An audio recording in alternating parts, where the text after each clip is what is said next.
Welcome everyone. So today we start our class on the topic DNA and introduction.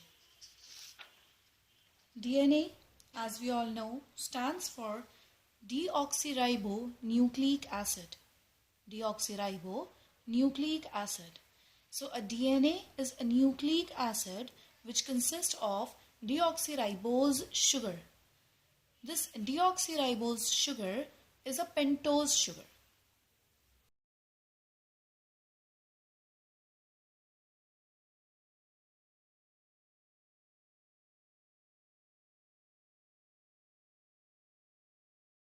Types: adenine, guanine, cytosine and thymine.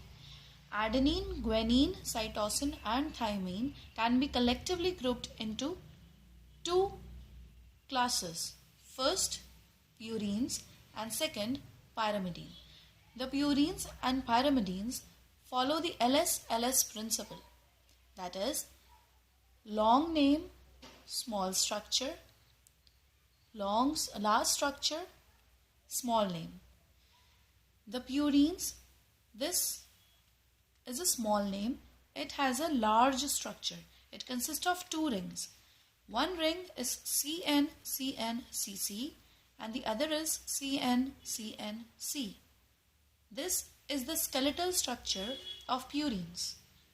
Pyrimidines, on the other hand, are made up of only a single ring, which is CN-CN-CC.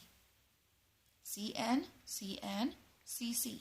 So purines consist of adenine and guanine as their nitrogenous bases, and pyrimidines consist of thymine, cytosine and uracil. Uracil is a type of pyrimidine. It is a type of nitrogenous base which is present only in RNA but not in DNA. It is present only in RNA but not in DNA.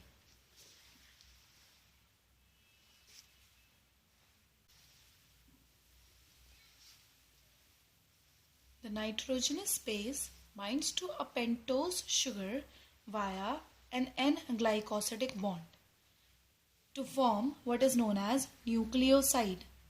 This nucleoside in turn binds to a phosphate group via phosphoester bond to form what is known as nucleotide.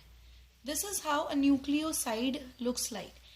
A nitrogenous base which can be either adenine, guanine, thymine or cytosine will bind to this structure, which is a pentose sugar, to form a nucleoside.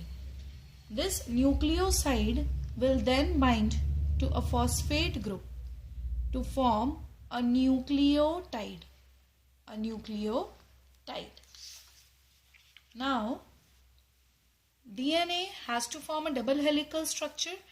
The two polynucleotide chains has to bind to each other.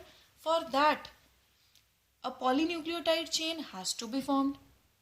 For this, a nucleotide will bind to another nucleotide via a bond known as phosphodiester bond. One nucleotide binds to another nucleotide via a bond known as phosphodiester bond.